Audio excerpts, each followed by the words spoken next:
Kyle Rittenhouse defending himself from media attacks in his first interview after a jury found him not guilty on all 5 charges in his double murder trial. We have brand new preview clips of his exclusive sit-down with Tucker Carlson tonight at 8 p.m. Eastern. The 18-year-old reacting to the verdict. In my opinion, there's no winners in this case. There's no heroes in this case. Right. I defended myself. I was attacked. Rittenhouse also blasting the way his case became politicized. They're saying you can go out and riot and attack anybody, and you will have the support from the media and the politicians to do whatever you want and kill innocent people. And if they defend yourself, you're named a hero. That's the message I believe is being spread. And despite being called out for misrepresenting key facts in the case, the media is doubling down on their attacks against Rittenhouse.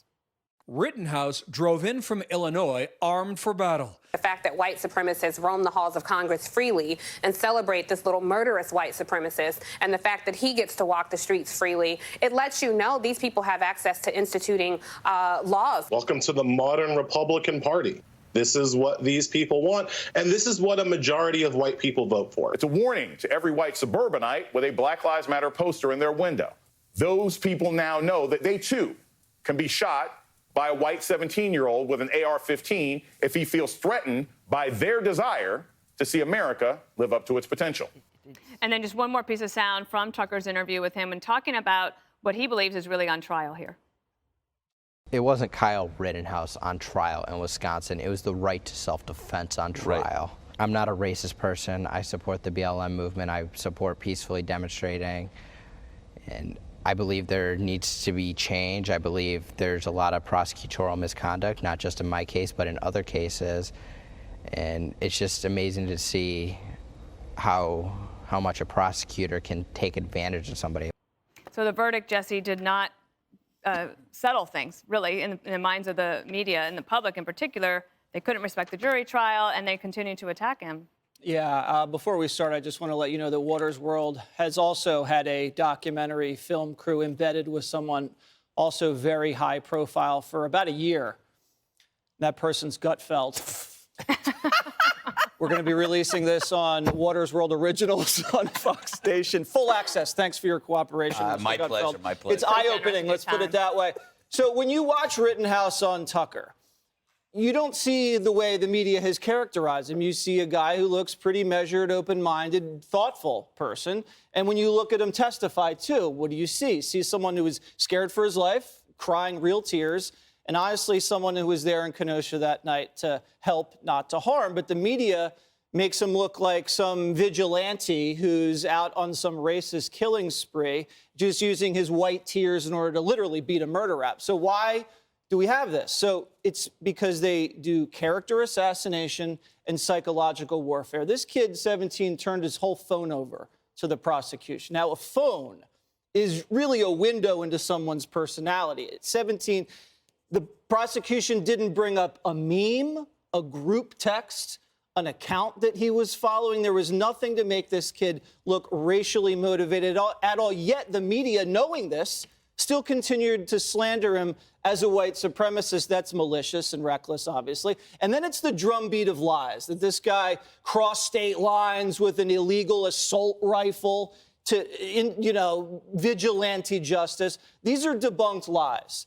So that's basically a disinformation campaign on the American people. I mean, they're laying siege to the American people's brain. And that's the most toxic thing you can do to a population. And so the American people now know this, and they're basically going through a detox of mainstream media. They're cleansing. They're taking CNN out of their diet. They're taking MSNBC out of their diet. Now, when they're presented with a facts from a reputable source, they don't trust that. They're suspicious of these facts. They've broken up with them. We're on our own. We're single now. We're going to do our own journalism. We're going to look online, and we're going to find the facts for ourselves. And that is a huge shift in the way this country's gone. And that's why the legacy media is so scared, because they can see their power falling away, and they've become so desperate in trying to hold it on. And that's how you see the lies keep piling up. Judge? You know, I think that when you watch Kyle Rittenhouse, you see a young boy who's turned into a man after a course of events that would change any of us.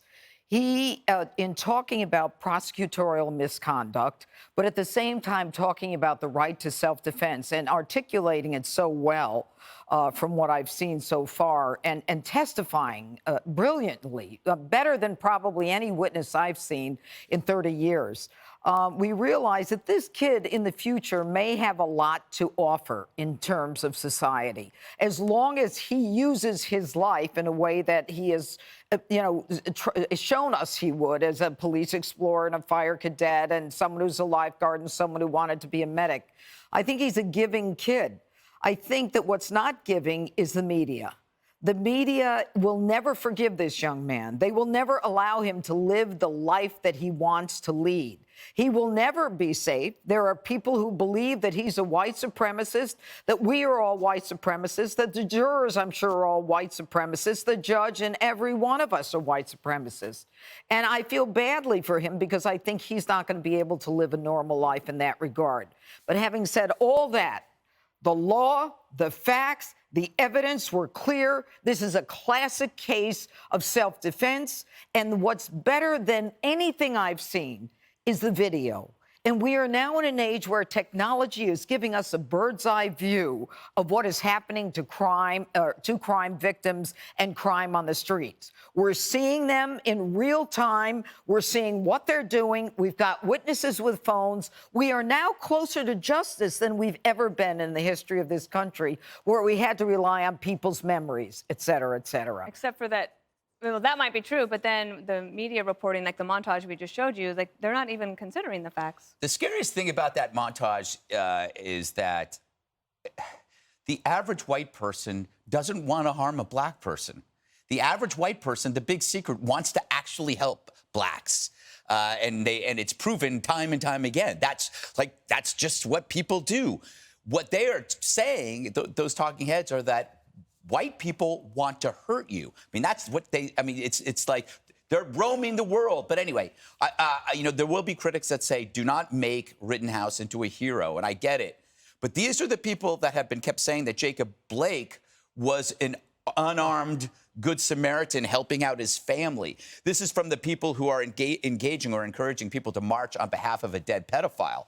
There were two people that died at the hands of Kyle Rittenhouse. The disturbing trend is not how happy we are that they died, but how little their crimes matter to the left and to the people that are calling them, martyrs and something. These were not black activists. One was a pedophile, another was a spousal abuser. These are the worst people on the planet, and they went after the wrong guy, and they paid for it. This is why the media keeps asking the same question. If Kyle was black, would he be treated differently? We've heard that from a lot of people. But those are people who are using their only singular race lens. If the fact is, if Kyle was black, he would be our nominee for 2024 because we see everything through the self-defense lens. Everybody here on this table, it's like, where's my glasses? It's like we're at the optometrist. When we're looking at an issue, we go, better. Is this better? Yeah. Is this better? We all have all these multiple lenses. Sometimes I don't even have any. Like, I have no lens for sports. I have no lens for business. But I do have a good lens for law and order. I have a good lens for self-defense. We can shift these things. But if you just have one prism, and that's race, then you're going to miss this entire story. And that's what happened. That's why everybody on MSNBC and their viewers were shocked that this verdict was such a surprise, because how could this be? Didn't he kill 2 black people? Isn't he a white supremacist? How did this happen in this unjust world? It's because you were relying on the one race lens.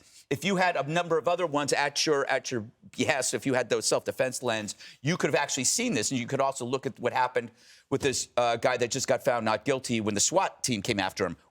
Self-defense. His name slips my mind. Well, and one thing, Harold, that I think fueled a lot of the politicization of it was this happened after the summer of George Floyd, and then you had the presidential campaign and President Biden, and then the candidate called Kyle Rittenhouse a white supremacist, and then kind of said, well, I accept the jury trial, but then again tried to undermine. And what do you think about the way he and Harris handled this in the aftermath? Well, first off, I want this young man to be able to reset his life and regain a grip on life. And I agree with the judge. I heard him today say that he supports Black Lives Matter.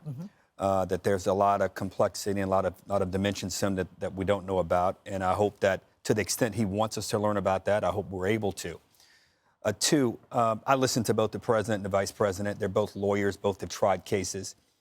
They said it the way they wanted to say it, and they both accepted the verdict. They had some commentary, and I wasn't surprised by that.